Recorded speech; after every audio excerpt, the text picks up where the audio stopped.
हमने eukaryotic gene regulation में transcription level पे कोवेलेंट मॉडिफिकेशन पढ़ा था डीएनए का। डीएनए पे कोवेलेंट मॉडिफिकेशन होगा तो इससे ट्रांसक्रिप्शन कैसे कंट्रोल होगा, जीन का एक्सप्रेशन कैसे कंट्रोल होगा। ओके, सेकेंड टाइप का कोवेलेंट मॉडिफिकेशन आता है कि हिस्टोन पे, क्योंकि डीएनए जो है वो किसके अराउंड रैप है, हिस्टोन के अराउंड रैप है। तो डीएनए पे मॉडिफिकेशन होगा, मिथाइलेशन होगा, उसकी वजह से तो कंट्रोल होगा। सेम कोवेलेंट मॉडिफिकेशन हमारा हिस्टोन पे भी होगा तो उसकी वजह से भी कंट्रोल होगा एक्सप्रेशन, ट्रांसक्रिप्शन उसकी वजह से भी कंट्रोल होगा कि ट्रांसक्रिप्शन होना है या नहीं होना है। सो ये सब हिस्टोन प्रोटीन के कोवेलेंट मॉडिफिकेशन भी डिसाइड करेंगे। तो सेकंड आता है हमारा हिस्टोन प्रोटीन पे कोवेलेंट मॉडिफिकेशन होगा तो क्या क्या होगा, किस किस टाइप के कोवेलेंट मॉडिफिकेशन होते हैं हिस्टोन प्रोटीन्स पे, ये पढ़ते हैं। हमने डीएनए के केस में पढ़ा था मिथाइलेशन। हिस्टोन प्रोटीन के केस में हम यूजुअली 3 टाइप के कोवेलेंट मॉडिफिकेशन पढ़ते हैं। वैसे तो हिस्टोन में 6 टाइप के कोवेलेंट मॉडिफिकेशन होते हैं, बट वो सारे हम बाद में डिस्कस करेंगे। अभी जो हमें पढ़ना है, जो 3 मॉडिफिकेशन मेन ट्रांसक्रिप्शन को रेगुलेट करते हैं, जीन के एक्सप्रेशन को रेगुलेट करते हैं, वो हमारे 3 टाइप के कोवेलेंट मॉडिफिकेशन होते हैं, acetylation, methylation, phosphorylation. It means histone protein पे एसिटाइलेशन होगी तो कैसे कंट्रोल होगा ट्रांसक्रिप्शन, मिथाइलेशन होगी तो कैसे कंट्रोल होगा, फॉस्फोराइलेशन होगा तो कैसे कंट्रोल होगा। हमें ये तीनों केस देखते हैं। फर्स्ट हम पढ़ते हैं एसिटाइलेशन से कैसे कंट्रोल होता है ट्रांसक्रिप्शन और जीन का एक्सप्रेशन। ओके, एसिटाइलेशन का मीनिंग क्या है? एसिटाइल ग्रुप ऐड हो जाना, it means acetylation. It means histone protein पे एसिटाइल ग्रुप ऐड हो गया। प्रोटीन है तो अमाइनो एसिड से फॉर्म हुआ होगा, तो मीन्स कौन से अमाइनो एसिड पे हमारा एसिटाइल ग्रुप ऐड हुआ? हमारा लाइसीन पे एसिटाइल ग्रुप ऐड हो जाता है, इसी को बोलते हैं एसिटाइलेशन होना हिस्टोन प्रोटीन का। तो हिस्टोन प्रोटीन का एसिटाइलेशन होता है और ये रिवर्सिबल प्रोसेस है, तो डीएसिटाइलेशन भी हो सकता है, रिमूव भी हो सकता है हमारा एसिटाइल ग्रुप। एसिटाइलेशन हमारा जिस एंजाइम के थ्रू होता है that is HAT, histone acetylase, और डीएसिटाइलेशन जिसके थ्रू होता है दैट इज HDT, हिस्टोन डीएसिटाइलेस। कौन है जो डोनर है एसिटाइल ग्रुप का? एसिटाइल कोएंजाइम है, डोनर है एसिटाइल ग्रुप का। अब क्या हुआ, स्टोन था, स्टोन की लाइसिन पोजीशन थी। आप सब जानते हैं कि लाइसिन में हमारा एक्स्ट्रा अमाइनो ग्रुप होता है और उस पर पॉजिटिव चार्ज होता है। इट मीन्स हमारा पॉजिटिव चार्ज था, बट जैसे ही एसिटाइल ग्रुप आके अटैच हुआ पॉजिटिव चार्ज नहीं रहा। पहले पॉजिटिव चार्ज था हिस्टोन पे, बट जैसे ही हमारा एसिटाइलेशन हुआ तो हिस्टोन पे एसिटाइल ग्रुप ऐड हो गया लाइसिन पोजीशन पे और पॉजिटिव चार्ज रिमूव हो गया, खत्म हो गया। पहले हमारा पॉजिटिव चार्ज था, अब 0 हो गया। इट मीन्स कम पॉजिटिव हो गया, या बोल सकते हैं कि ज्यादा नेगेटिव हो गया। ओके, ओवरऑल हिस्टोन प्रोटीन तो हमारा लेस पॉजिटिव चार्ज आ गया हिस्टोन प्रोटीन पे, लेस पॉजिटिव चार्ज आ गया हिस्टोन प्रोटीन पे। अब लेस पॉजिटिव चार्ज आने की वजह से क्या होगा? लेस पॉजिटिव चार्ज आने की वजह से होगा कि हमारा डीएनए नेगेटिव चार्ज का था, हिस्टोन पॉजिटिव चार्ज के थे। यही रीजन था कि हिस्टोन डीएनए को बाइंड करके रखते थे, हिस्टोन डीएनए को बाइंड करके रखते थे और डीएनए उनके अराउंड रैप हुआ रहता था। बट जैसे ही हमारा पॉजिटिव चार्ज कम हुआ, इंटरेक्शन जो थे हिस्टोन में और डीएनए में वो भी हमारे कम हो गए, वो भी हमारे लेस हो गए। हमारे आयनिक इंटरेक्शन जो हमारे हिस्टोन में एंड डीएनए में थे वो हमारे कम हो गए। तो हमारे कम हो गए आयनिक इंटरेक्शन, उसकी वजह से जो न्यूक्लियोसोम का स्ट्रक्चर था वो चेंज हो गया। आप सब ने इफ पैकेजिंग पढ़ा है डीएनए का, अभी मुझे पढ़ाना है, मैंने अपनी वीडियो में कंप्लीट नहीं किया है पैकेजिंग। इफ आप सबने पैकेजिंग पढ़ा है डीएनए का तो आप सबने पढ़ा होगा कि पहले थ्रेड लाइक डीएनए होता है, वो हमारा रैप होता है स्टोन के अराउंड, देन हमारा बीट्स जैसे स्ट्रिंग में होती हैं ऐसा स्ट्रक्चर लेता है और एक बीट को बोलते हैं न्यूक्लियोसोम। मीन्स एक स्टोन प्रोटीन जिसके अराउंड हमारा डीएनए रैप है, इसको बोलते हैं न्यूक्लियोसोम। तो आप खुद बताइए बताइए कि डीएनए क्यों रैप है। डीएनए नेगेटिव चार्ज है, हिस्टोन पॉजिटिव चार्ज है, इसलिए रैप है।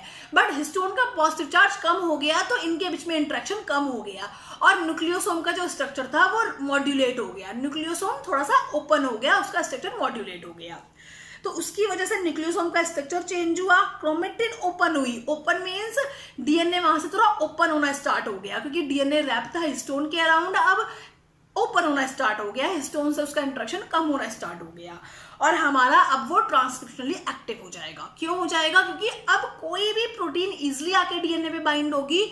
कौन सी प्रोटीन? ट्रांसक्रिप्शन फैक्टर्स, जो ट्रांसक्रिप्शन करेंगे। ट्रांसक्रिप्शन फैक्टर्स प्रमोटर रीजन पे आके बाइंड होते हैं, सारा प्रोसेस आपको पता है, मैं पढ़ा चुकी हूँ ट्रांसक्रिप्शन। अब ट्रांसक्रिप्शन स्टार्ट हो जाएगा।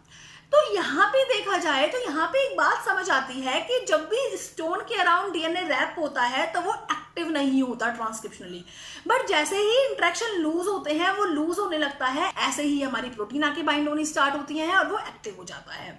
तो एसिटाइलेशन ने फाइनली क्या किया? एसिटाइलेशन ने हमारा ट्रांसक्रिप्शनली एक्टिव किया, उस डीएनए के पोर्शन को ट्रांसक्रिप्शनली एक्टिव किया। एसिटाइलेशन की वजह से एक्टिव हुआ ट्रांसक्रिप्शन, जीन का एक्सप्रेशन आया। एक रीजन तो ये है कि आयनिक इंटरेक्शन लेस हुए, इस वजह से आया। सेकेंड रीजन क्या है?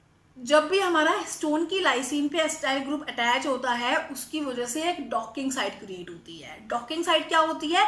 डॉकिंग साइट हमारी वो साइट होती है जहां पे कोई भी प्रोटीन आके बाइंड होती है, तो वहां पे डॉकिंग साइट क्रिएट होती है। जैसे कि हमारा यहाँ पे हिस्टोन से एसिटाइल ग्रुप अटैच था, तो यहाँ पे एक डॉकिंग साइट क्रिएट हो गई, डॉकिंग साइट क्रिएट हो गई।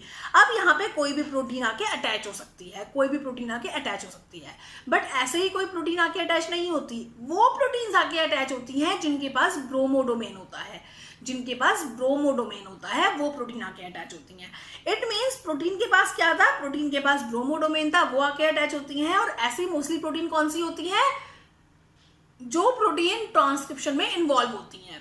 इट मीन्स एक रीजन तो ये था कि लेस आयनिक इंटरेक्शन हुआ, इसकी वजह से उनको स्पेस मिला और हमारी ट्रांसक्रिप्शन में जो प्रोटीन्स इन्वॉल्व थी वो आके अटैच हुई। सेकंड रीजन ये था कि वहां पे डॉकिंग साइट क्रिएट हुई, और वो डॉकिंग साइट किस लिए थी? जब भी एसिटाइल ग्रुप आता है तो डॉकिंग साइट ब्रोमोडोमेन के लिए होती है, कि पहले वो प्रोटीन आके अटैच हो, वो प्रोटीन आके अटैच हो जिन पे ब्रोमोडोमेन हो, वो प्रोटीन आके अटैच हो जिन पे ब्रोमोडोमेन हो। यहाँ पे हमारा एसिटाइल ग्रुप अटैच होता है हिस्टोन से, और यहाँ पे हमारा उससे हमारा ब्रोमोडोमेन वाली प्रोटीन आके अटैच हो जाती है। इट मीन्स जब भी एसिटाइलेशन होगा तो हमारा ट्रांसक्रिप्शन एक्टिव हो जाएगा, ट्रांसक्रिप्शनली एक्टिव हो जाएगा वो जीन, और वो जीन एक्सप्रेस होगा। और डीएसिटाइलेशन होगा तो इससे अपोजिट होगा। नेक्स्ट देखते हैं, नेक्स्ट इज मिथाइलेशन। हमने प्रीवियस वीडियो में मिथाइलेशन डीएनए पे पढ़ा था, बट यहाँ पे हम किस पे पढ़ रहे हैं? हम हिस्टोन प्रोटीन पे मिथाइलेशन पढ़ रहे हैं। लास्ट वीडियो में जब हमने मिथाइलेशन डीएनए में पढ़ा था तो ज्यादा मिथाइलेटेड होना, हाइपर मिथाइलेटेड होना, इट मीन्स ट्रांसक्रिप्शनली इनएक्टिव होना, और हाइपोमिथाइलेटेड होना, इट मीन्स ट्रांसक्रिप्शनली एक्टिव होना। अब हिस्टोन पे मिथाइलेशन होने की वजह से क्या होता है वो देखते हैं। Methylation means methyl group add होना हिस्टोन पे।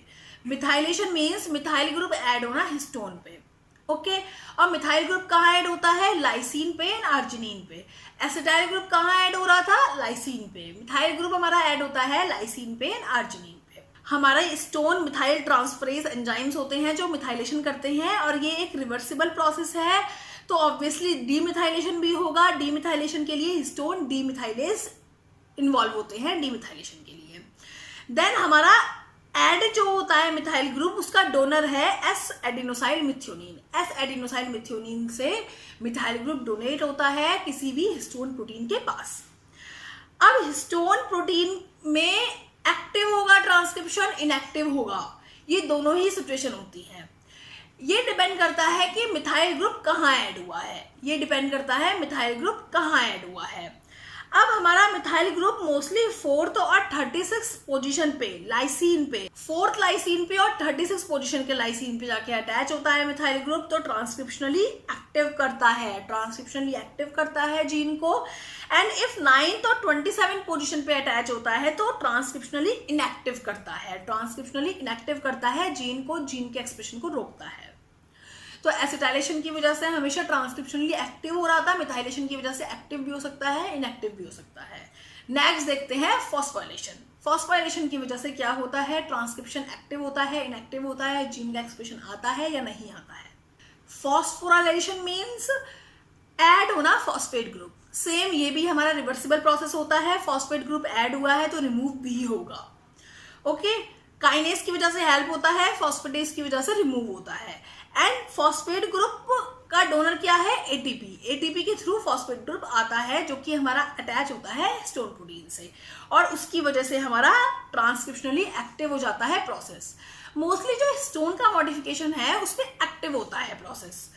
जब भी हिस्टोन पे मॉडिफिकेशन होगा, चाहे वो एसिटाइलेशन हो, चाहे वो मिथाइलेशन हो, चाहे वो हमारा फॉस्फोराइलेशन हो, तो मोस्टली एक्टिव होता है प्रोसेस। क्यों? क्योंकि हिस्टोन का मॉडिफिकेशन होने की वजह से पॉजिटिव अमाइनो एसिड पे पॉजिटिव चार्ज नहीं रहता, लेस पॉजिटिव हो जाते हैं, और इसकी वजह से डीएनए और प्रोटीन के बिटवीन जो इंट्रैक्शन है वो लूज हो जाता है। और अब ट्रांसक्रिप्शन प्रोटीन जो है, जो ट्रांसक्रिप्शन करती हैं, उनके पास एक चांस है कि वो आगे बाइंड हो और ट्रांसक्रिप्शन स्टार्ट कर दें। तो ये थे हमारे हिस्टोन पे कौन कौन से कोवलेंट मॉडिफिकेशन होते हैं जिनकी वजह से हमारा ट्रांसक्रिप्शन कंट्रोल होता है, जीन का रेगुलेशन कंट्रोल होता है। ये हमारे कोवलेंट मॉडिफिकेशन होते हैं कंप्लीट। सेकंड आता है नॉन कोवलेंट मॉडिफिकेशन।